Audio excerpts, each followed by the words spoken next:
Olá, bem-vindos à nossa conversa de hoje. Temos aqui um material, olha, fascinante. Trechos do livro No Mundo Maior. É uma obra que chegou para a gente pelo Chico Xavier, né, creditada ao espírito André Luiz, lá de 1947. Pois é, um livro com bastante história já. E a nossa ideia aqui é explorar um pouco as ideias mais fortes que ele traz, sabe? Sobre a vida, a mente e o que acontece depois, né? Além do que a gente vê. Exato.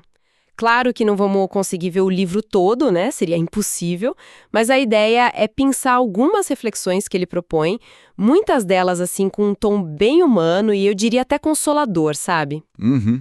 É tipo um convite para a gente pensar sobre a jornada da alma, os desafios que a gente enfrenta e como dá para crescer com isso tudo olhando para essa perspectiva espiritual que o livro mostra, bem ligado ao nosso dia a dia. E olha, uma das primeiras coisas que me chamou a atenção foi como essa visão do mundo maior que o livro descreve foge um pouco do comum, né? Com certeza. Nada daquela ideia de paraíso parado, sabe? Descanso eterno.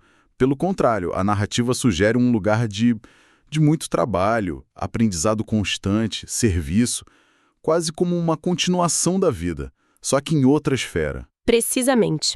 A obra argumenta que a vida espiritual não é uma quebra, assim, uma ruptura total, mas uma continuidade bem natural, sabe? E que é governada por leis universais, tipo causa e efeito, progresso, responsabilidade de cada um. Faz sentido. Não se baseia em dogmas fechados, mas numa lógica que tenta explicar como funciona essa vida espiritual.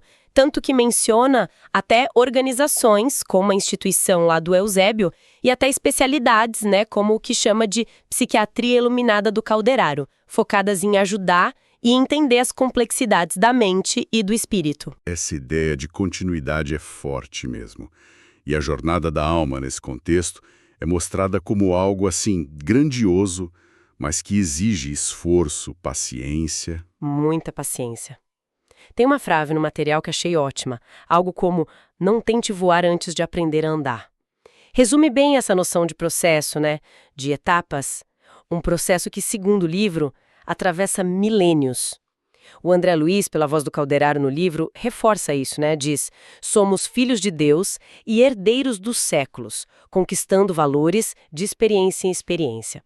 É uma visão de evolução longa mesmo. Nossa. Que começa lá nos estágios mais básicos, tipo irritabilidade, instinto, e vai caminhando para a razão, para a consciência. E para explicar como essa evolução acontece e como a mente se manifesta, o livro traz um modelo bem interessante do cérebro. Não só o órgão físico, né? E isso vai além do físico. O Calderaro descreve quase como se fosse um prédio de 3 andares, representando níveis diferentes da nossa consciência, da nossa história. Como é que funciona isso? Olha, é uma imagem bem forte para entender a mente, na perspectiva do livro, né? O primeiro andar, vamos dizer assim, seria a base, ligada ao sistema nervoso. Ali moram nossos instintos mais primários, o subconsciente, todo o nosso passado arquivado, sabe? As experiências acumuladas. A nossa bagagem, né? Exato, a nossa herança evolutiva toda tá ali. Entendi. A base, o passado. E o segundo andar? O segundo andar, que estaria associado ao córtex cerebral, seria o presente. É onde a nossa consciência atual opera, a vontade, o esforço do dia a dia, as decisões que a gente toma agora. É o campo da nossa ação no mundo, né? Onde a gente usa o livre-arbítrio a cada momento. Passado na base, presente em ação. E o terceiro andar, que ele liga aos lobos frontais. Esse parece ser o mais misterioso. Sim, e o livro trata como a esfera do futuro, do ideal. Seria onde ficam nossas aspirações mais altas, o superconsciente, as noções de moralidade, de planejamento a longo prazo, a conexão com propósitos maiores, sabe? Uhum. É a área que empurra a gente para frente, para o autoaperfeiçoamento, e que, segundo a obra, ainda está em pleno desenvolvimento. Essa estrutura de 3 níveis é fascinante. Mas o que conecta tudo isso?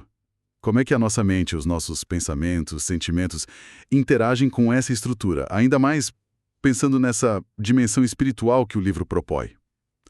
Aí entra um conceito que é central na obra: o perispírito. Ah, sim. Ele é descrito como um corpo sutil, sabe? Semimaterial, que serve de ligação entre o espírito, que é imortal, e o corpo físico. E esse corpo espiritual não é algo estático, ele evolui com a gente e, o que é crucial, ele reflete o nosso estado mental e moral. Como assim, reflete? A densidade ou a luminosidade desse corpo dependeria diretamente do nosso gênero de vida, ou seja, da qualidade dos nossos pensamentos, sentimentos, ações. Então a mente meio que molda esse corpo espiritual e isso tem consequências. Exatamente. Pensamentos e emoções de ódio, maldade, uma tristeza muito profunda ou revolta constante não são vistos só como problemas psicológicos ou morais, sabem? São apresentados como verdadeiras doenças da alma, desequilíbrios que afetam primeiro o perispírito e, através dele, podem impactar até o cérebro físico e a saúde toda. A obra sugere ver a perversidade como loucura, a revolta como ignorância e o desespero como enfermidade. Isso muda bastante a perspectiva sobre o erro e a dificuldade, né? Muda mesmo. Essa conexão mente-espírito-corpo leva a gente a pensar sobre responsabilidade e as consequências dos nossos atos. O livro usa umas histórias bem fortes para ilustrar isso, né? Eu lembro de ter lido sobre o caso do Pedro e do Camilo. Sim, esse é um exemplo muito marcante de como as ações criam laços e consequências que duram, segundo a visão do livro. O Pedro comete um homicídio e, mesmo depois da morte física, ele é atormentado por um remorso terrível que afeta a condição espiritual dele. E o Camilo? O Camilo, que foi a vítima, em vez de seguir em frente, ele se fixa no desejo de vingança e fica ligado ao Pedro, criando um ciclo de sofrimento para os dois. O livro descreve o remorso como uma espécie de sintonia, sabe?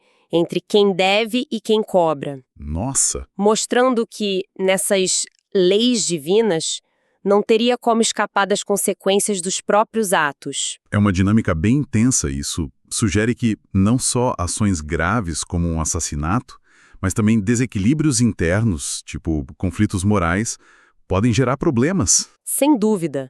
O livro menciona outros casos que mostram como essa desarmonia interna afeta a saúde espiritual e potencialmente a física também.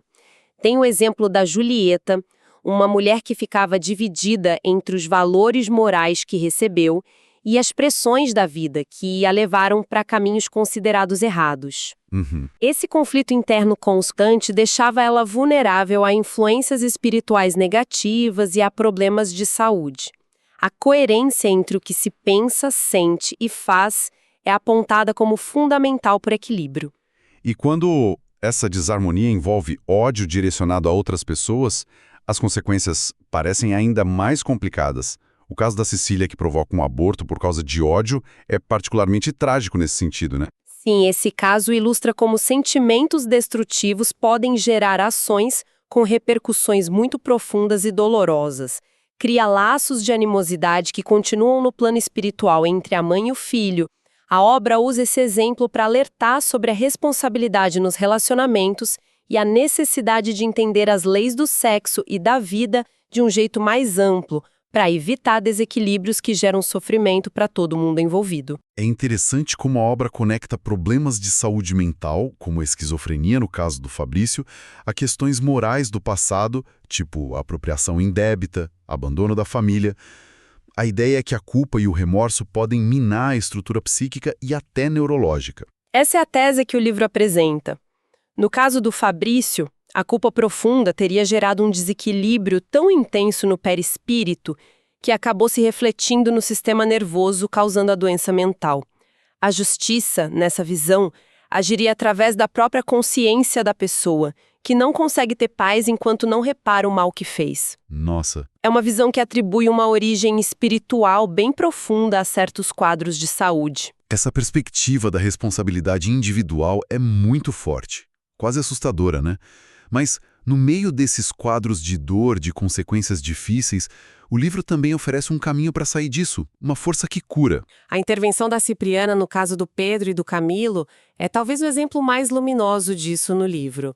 Ela personifica essa força transformadora. Cipriana, tem uma frase atribuída a ela que diz algo como: o conhecimento ajuda por fora, mas só o amor socorre por dentro. Que distinção poderosa essa!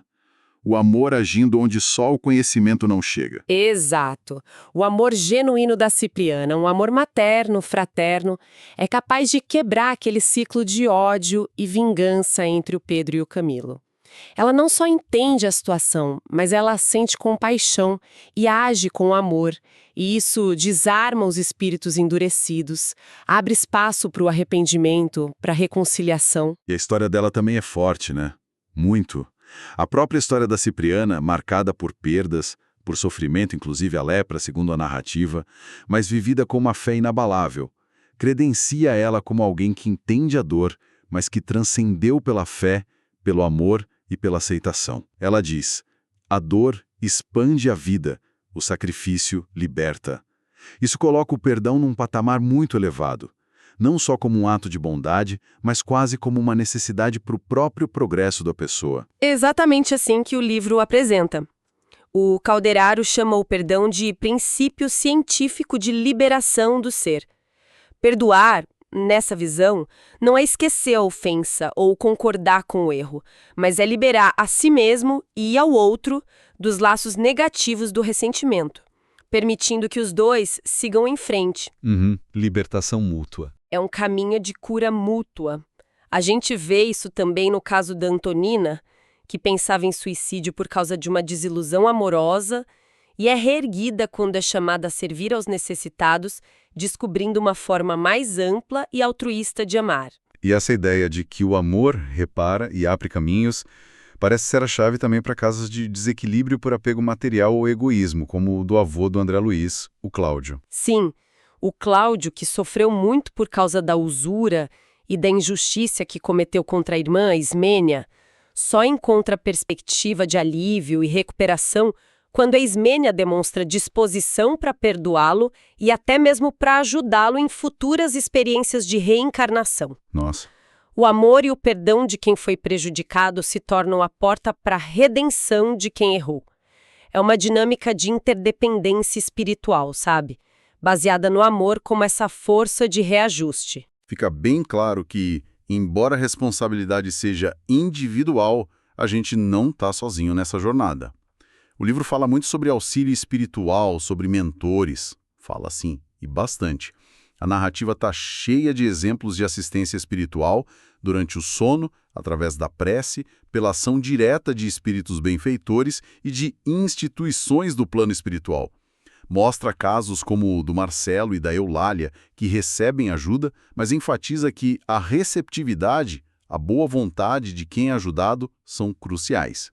Ah, então não adianta só receber. Não, a ajuda está disponível, mas a gente precisa se abrir para ela e fazer a nossa parte também. E a prece? É mostrada como uma ferramenta eficaz, muito eficaz. A prece sincera é retratada como um canal direto de comunicação e sintonia com planos mais elevados e com o que o livro chama de divino poder.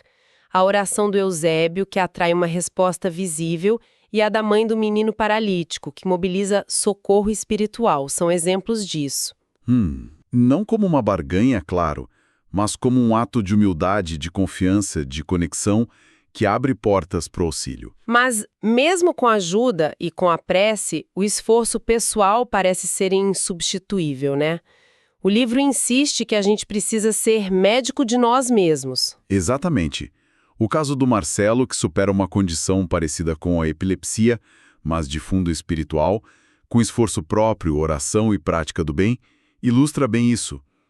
O auxílio externo apoia, orienta, fortalece, mas a transformação real vem de dentro, da vontade firme de melhorar, de corrigir os próprios desequilíbrios. É um chamado ao protagonismo na própria jornada evolutiva. E para que essa jornada seja equilibrada, o que o livro recomenda? Ele parece alertar contra extremos. Sim. Alerta contra o materialismo excessivo, que nega a dimensão espiritual, mas também contra um misticismo alienado, que foge das responsabilidades do mundo. E voltando àquela imagem do cérebro de 3 andares. Sim, alerta contra a fixação em uma só dessas zonas.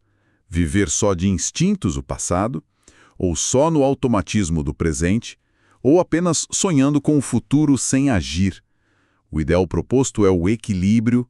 Equilíbrio. Como? Usar a experiência do passado, viver o presente com consciência e esforço, e mirar o futuro com idealismo, mas sempre com os pés no chão, trabalhando ativamente pela própria melhoria e pelo bem coletivo. Falamos muito sobre os desafios e ajuda no caminho do progresso. Mas o livro também aborda as realidades mais sombrias do mundo espiritual, as chamadas zonas inferiores ou cavernas. O que ele diz sobre isso? Aborda sim e de forma bem direta.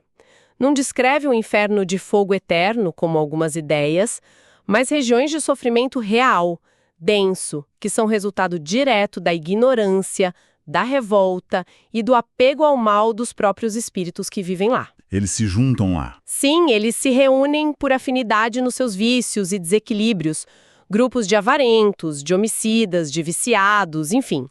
Vivem num estado de cegueira íntima, presos aos erros do passado, num sofrimento que eles mesmos criam e alimentam. Parece um quadro bem desolador. Mas existe alguma esperança mesmo nessas regiões? Algum tipo de ajuda? Sim, isso é importante.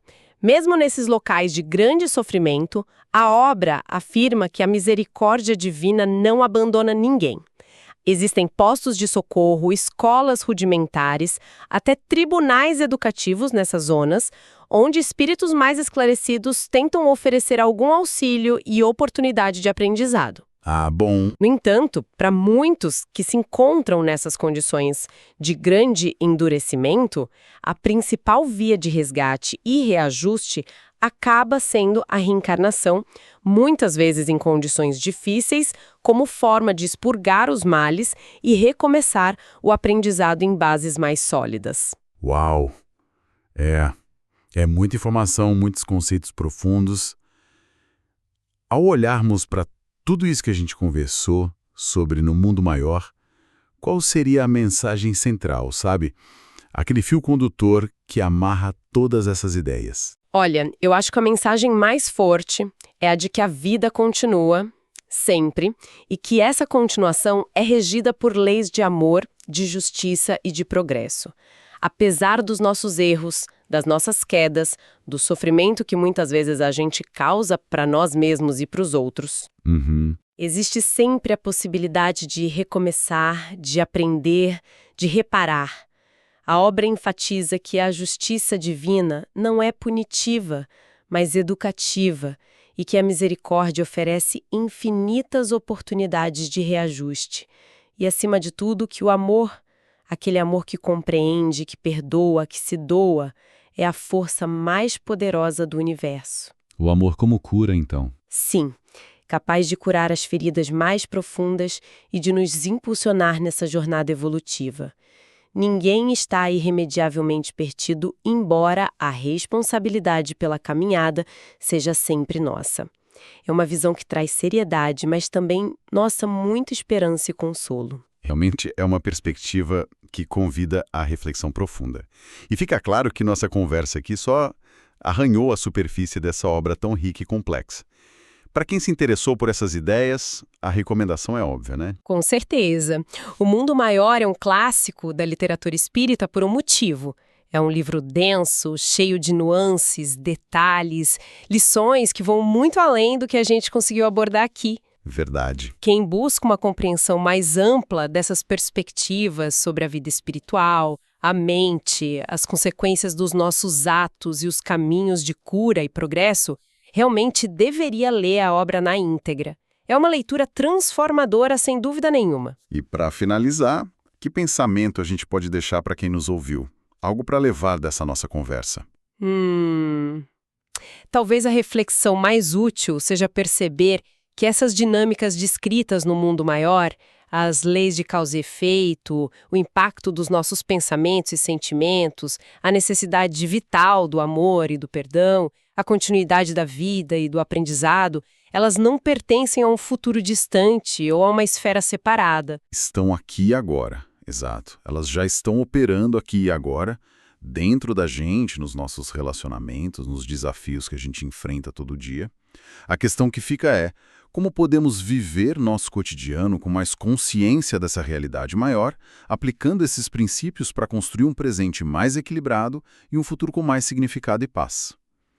Uma excelente provocação para a gente fechar. Muito obrigado pela companhia nessa exploração tão interessante. Eu que agradeço a conversa. Esperamos que essas ideias inspirem boas reflexões por aí. Até a próxima!